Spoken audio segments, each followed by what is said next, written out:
Hello student, कैसे हैं आप सब। आशा करता हूँ सभी फिट और फाइन होंगे। प्यारे बच्चों, आज की इस वाली वीडियो से हम लोग चैप्टर नंबर 4 स्टार्ट करने जा रहे हैं, जिसका नाम है लीनियर इक्वेशंस इन टू वेरिएबल्स। अब आप बोलोगे सर ये टू वेरिएबल क्या है, अभी तक तो हमने linear equation in one variable पढ़ा था।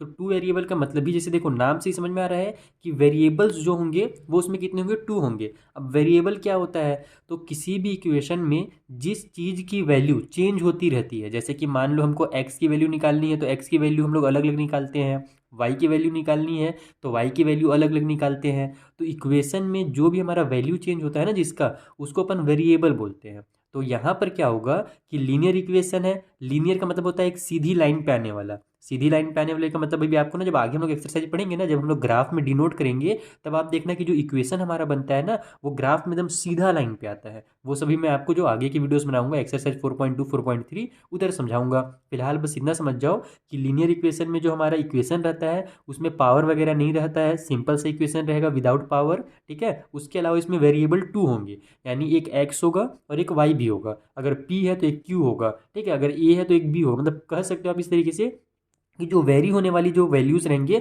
वो आपको इसमें दो मिलेंगे। इसका ना कुछ इस तरीके से इक्वेशन बनता है, ये a x plus b y, ठीक है, और plus c equal to zero. इस तरीके से हमारा ये इक्वेशन रहता है, जहाँ पर एक्स और वाई तो आप जानते हो यही क्या है, वेरिएबल है। ए बी और सी जो होते हैं वो नंबर्स होते हैं जिनको हम लोग कांस्टेंट के नाम से जानते हैं। ठीक है, तो ये अभी आपको सिंपल मैंने समझा दिया, बेसिक चीज़ें आपको समझाई हैं। अभी हम लोग एक्सरसाइज करेंगे 4.1 इस वाले वीडियो में, और इसके जो पहला और दूसरा क्वेश्चन है इसको हम लोग सॉल्व करेंगे। इन दोनों क्वेश्चन को इसी वीडियो में कंप्लीट करेंगे। तो चलिए पहला क्वेश्चन से स्टार्ट करते हैं। यहाँ पर बोला जा रहा है कि the cost of notebook is twice the cost of pen, यानी कि एक पेन का जितना कॉस्ट है ना, और एक नोटबुक का जो कॉस्ट है वो पेन के कॉस्ट का डबल है। ठीक है, साफ साफ समझो यहाँ पर इसको ना, ये जो स्टेटमेंट दिया रहता है ना घुमा करके दिया रहता है, इसको समझने की कोशिश करना कि जो नोटबुक का जो कॉस्ट है वो ट्वाइस है। ट्वाइस मतलब कि डबल है पेन के कॉस्ट के, द कॉस्ट ऑफ पेन, यानी कि पेन के कॉस्ट का डबल है नोटबुक का कॉस्ट।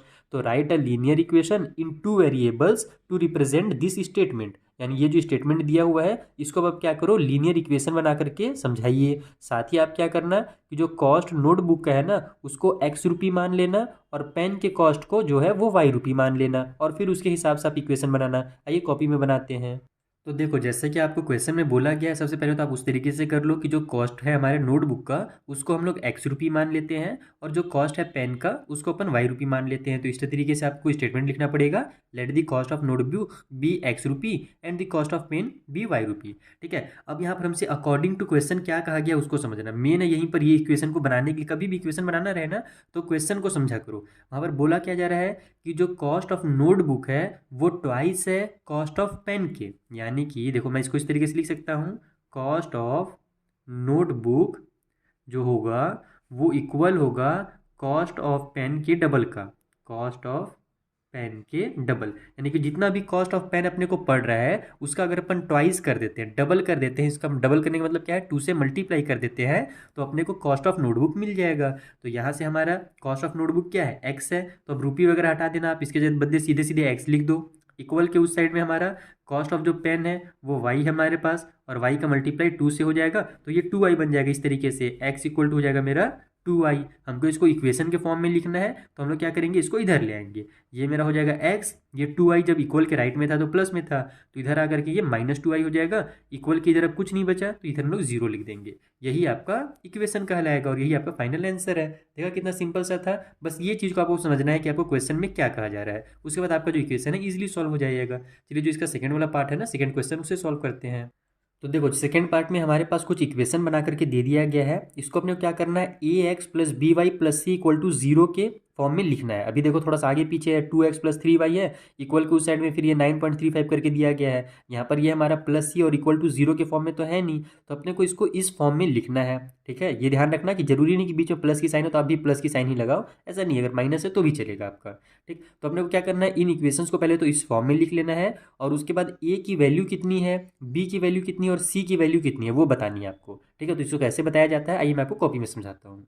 तो देखो ये हमारा पहला क्वेश्चन है, यहाँ पर मैं आपको कुछ कॉन्सेप्ट जो है वो क्लियर करना चाहूँगा। सबसे पहले तो आपको क्या बोला गया है, ये जो हमारा इक्वेशन बना हुआ है इसको linear equation in two variable के फॉर्म में, और वो कौन सा फॉर्म होता है, तो वो होता है a x plus b y plus c equal to zero, इस फॉर्म में अपने को इसको लिखना है और यहाँ से ए की वैल्यू, बी की वैल्यू और सी की वैल्यू पता करनी है। इसमें कई बार बच्चों को बस एक ही डाउट रहता है, छोटा सा डाउट रहता है कि सर यहाँ ये प्लस में है लेकिन अगर हम लोग इसको इधर ले जाएंगे तो ये माइनस में हो जाएगा। जैसे देखो अगर मैं इसको इस टाइप से लिखना चाहूँ तब ये मेरा क्या बन जाएगा, ये हो जाएगा मेरा 2x प्लस में 3y और ये जो मेरा 9.35 है ये इधर आकर के माइनस का 9.35 और ऊपर में जो बार है वो लाइन साइन लग जाएगा और इक्वल के उस साइड में जीरो बचेगा केवल, क्योंकि हमने पूरा उठा करके इधर ले आया है तो कुछ नहीं बचा तो हम लोग जीरो लिख देंगे। तो देखो अब ये a x plus b Y और ये माइनस सी के फॉर्म में आपको दिख रहा होगा, तो बस इसी में बच्चे कंफ्यूज होते हैं कि सर यहाँ पर माइनस रहता है, कई बार यहाँ पर रहता है, लेकिन हम तो जानते हैं कि वो पूरा प्लस होता है। तो देखो ये जो माइनस है ना ये इस नंबर के लिए माइनस है, अगर इसको आप इस फॉर्म में भी लिखना चाहो तो भी पूरा पूरा लिखा जाएगा। वैसे तो लिखा नहीं जाता है, इसको नहीं लिखा जाता है अगर स्टैंडर्ड फॉर्म में आप लिखोगे तो, लेकिन मैं आपको समझाने के लिए देखो बता दे रहा हूँ, आप इसको ऐसे भी लिख सकते हो। ये हो जाएगा मेरा 2x प्लस में 3y और ये जो माइनस है ना इससे पहले आप एक प्लस लगा दो और फिर ब्रैकेट में आप कर दो माइनस 9.35 और इक्वल के उस साइड में जीरो। तो देखो अब ये मेरा ए एक्स प्लस बी वाई और प्लस सी के फॉर्म में आ गया, बस जो मेरा सी है ना वही माइनस में है, बाकी हमारा जो इक्वेशन रहता है वो तो एक्चुअल में प्लस में रहता है। अगर मैं यहाँ पर प्लस की साइन लगा दे रहा हूँ तो क्या इससे ये इसका वैल्यू चेंज हो रहा है क्या, बिल्कुल नहीं हो रहा है, क्योंकि हम जानते हैं प्लस और माइनस लास्ट में माइनस ही हो जाएगा।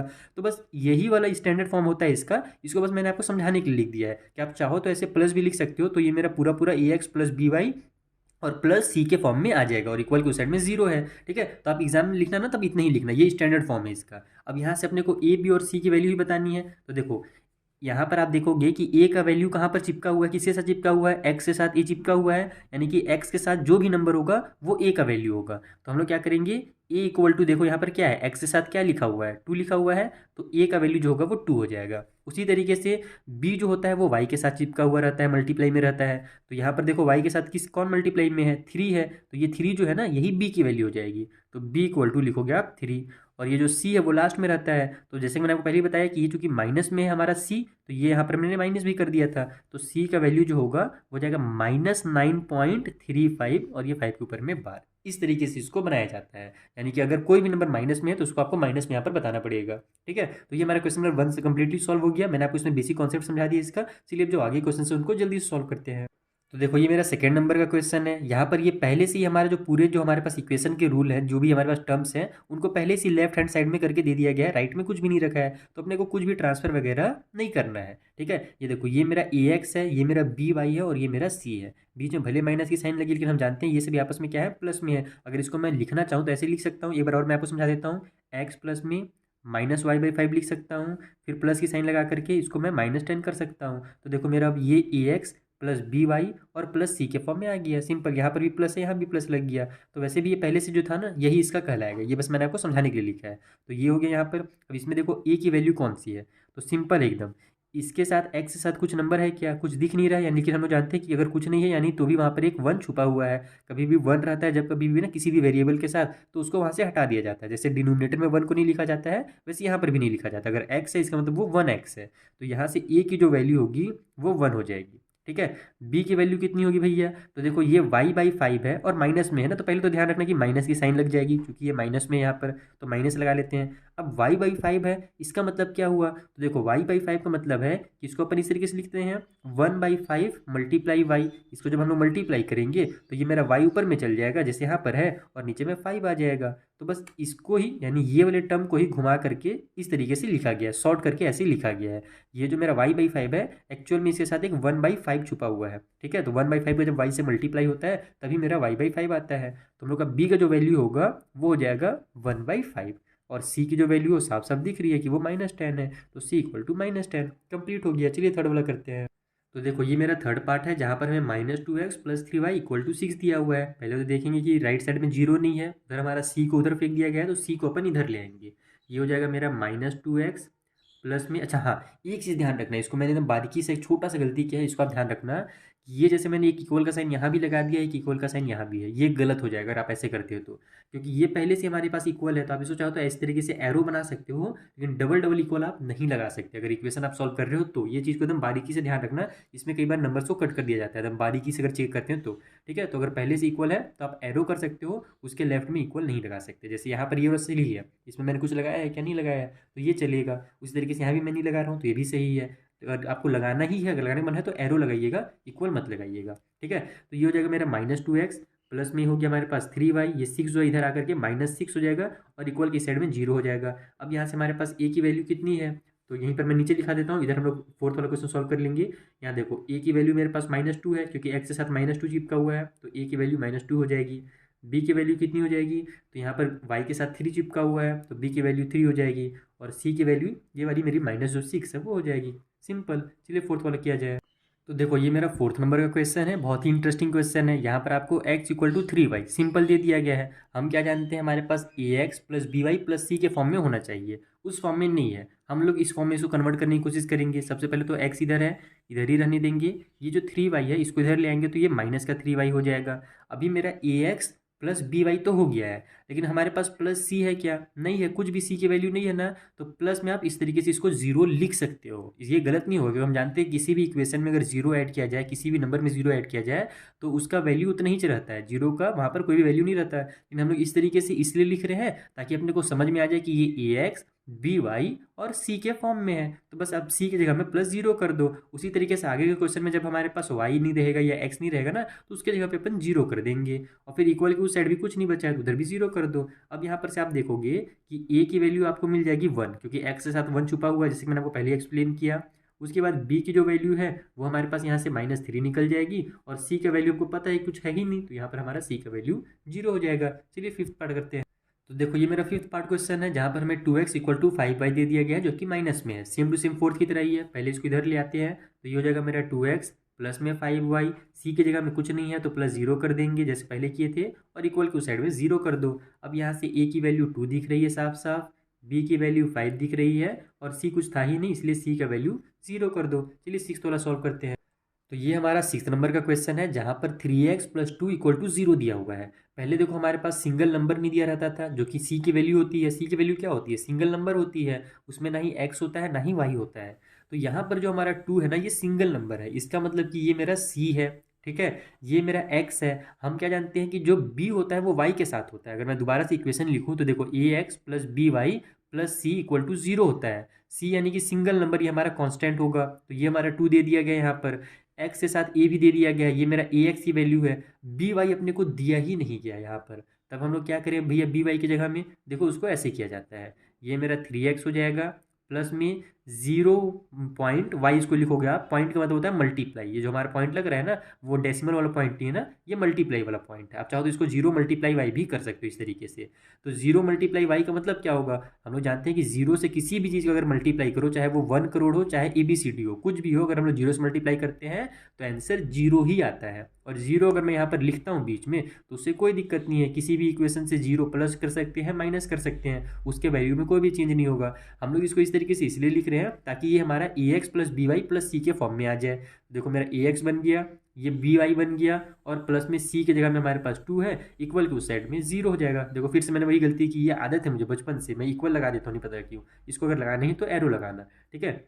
तो अब यहाँ पर हमारे पास देखो a की जगह पे क्या मिल गया, हमको 3 मिल गया। b की जगह पे हमारे पास क्या है, 0 है, 0y है, यानी कि ये b का वैल्यू 0 हो जाएगा, सिंपल। और c की जगह में हमारे पास ये 2 है, तो ये हो गया हमारा ABC का वैल्यू। चलिए जो लास्ट के 2 क्वेश्चन बचे हैं उनको सॉल्व करते हैं। तो देखिए ये हमारा 7th नंबर का क्वेश्चन है, जहाँ पर y - 2 = 0 दिया हुआ है, y दे दिया गया है और एक कांस्टेंट c दे दिया गया है हमारे पास। x यहाँ पर नहीं दिया गया, जैसे पिछले वाले में y नहीं दिया था, इसमें x नहीं दिया है, तो हम लोग वही काम जो वहाँ पर y के लिए किए थे यहाँ पर x ले करेंगे। इसको हम लोग लिखेंगे 0.x, यानी कि 0 × x। उसके बाद y प्लस में है तो प्लस y उतार दो, माइनस की 2 उतार दो, इक्वल के उस साइड में 0 कर दो। अब यहाँ से हमको साफ साफ दिख रहा है कि a की वैल्यू कितनी हो जाएगी हमारे पास, 0 हो जाएगी। b का वैल्यू यहाँ पर 1 छुपा हुआ है, आप चाहो तो इसको 1 को ऐसे लिख भी सकते हो, अगर दिखाना चाहो तो 1.0 यानी 1.y इस तरीके से आप लिख करके दिखा सकते हो, क्योंकि 1 वहाँ पर एक छुपा हुआ है। तो अगर आपके टीचर बोलते हैं कि उसको आप by के फॉर्म में लिखिए, यानी कि वहाँ पर एक नंबर जरूर लिखिए, तब आप वहाँ पर 1 को विजिबल कर दोगे। जो इनविजिबल है, मिस्टर इंडिया बना हुआ है, उसको आप यहाँ पर विजिबल कर देना, 1 लिख देना अगर आपके टीचर कहते हैं तब, नहीं भी लिखोगे तो सही कहलाएगा। उसके बाद जो b की वैल्यू है वो हमारे पास 1 है, सिंपल एकदम, और जो c की वैल्यू है वो हमारे पास -2 है। ये हमारा 7th वाला भी कंप्लीट हो गया। चलिए 8th पार्ट करें। तो ये हमारा 8th पार्ट का क्वेश्चन है, जहाँ पर 5 = 2x दिया हुआ है, सिंगल नंबर है, इसका मतलब आप सीधे समझ जाओ कि ये c की वैल्यू होगी, ये x की वैल्यू है, ठीक है, x यानी ax। अब by यहाँ पर भी नहीं है, सबसे पहले तो अपन इसको इधर ले आते हैं, लेफ्ट हैंड साइड में ले आते हैं। तो ये जो मेरा 2x है, इधर राइट में प्लस में था तो इधर आएगा तो ये माइनस का 2x हो जाएगा। ठीक है। ये सी को हम लोग बाद में लिखेंगे, पहले अपन यहाँ पे बी का कुछ वैल्यू लिखते हैं, है ना, बी वाई यानी कि। तो अब हमारे पास बी वाई तो कुछ है ही नहीं, कुछ दिया ही नहीं है, तो जैसे क्वेश्चन नंबर 6 में किए थे वैसे ही करेंगे। प्लस की आप साइन लगा दो एक, और यहाँ पर लिख दो 0.y, यानी कि 0 मल्टीप्लाई वाई। तो 0 मल्टीप्लाई वाई यानी कि 0 हो जाएगा यहाँ पर इसका वैल्यू। और किसी भी इक्वेशन में 0 को प्लस माइनस किया जा सकता है। उसके बाद ये जो 5 है पहले से प्लस में है, तो इसको +5 लिखो। इक्वल की साइड में कुछ नहीं बचा, क्योंकि हमने 2 को x को इधर ले आया था, तो इधर आप 0 कर दो। ये बन गया हमारा इक्वेशन। अब यहाँ पर आपको दिख रहा होगा साफ साफ कि a की वैल्यू -2 है, b का वैल्यू यहाँ से 0 है, और c का जो वैल्यू है वो 5 है। हमारा यहाँ पर होता है एक्सरसाइज 4.1 कंप्लीट। आई होप आपको एकदम अच्छे समझ में आ गया होगा। बेसिक सा क्वेश्चन दिया हुआ था, एकदम बच्चों का खेल था। मिलेंगे हम लोग नेक्स्ट वीडियोस में, जहाँ पर जो आगे के क्वेश्चन है, जो इसको थोड़ा सा डिफिकल्ट बना करके दिया हुआ है, या जिसमें आपको थोड़ा मजा आएगा। इसमें तो मैं समझ रहा हूँ आपको उतना मजा नहीं आया होगा, क्योंकि सिंपल ही फटाफट बन जा रहा है। मैथ में मजा तभी आता है जब दिमाग लगाने के बाद ना क्वेश्चन सॉल्व होता है, तब बहुत मजा आता है। तो चलिए मिलेंगे नेक्स्ट वीडियो में, जहाँ पर जो आगे के एक्सरसाइज है ना, उनको ही मैं आपको इसी तरीके से एकदम सिंपल मेथड में समझा दूंगा। Thank you for watching.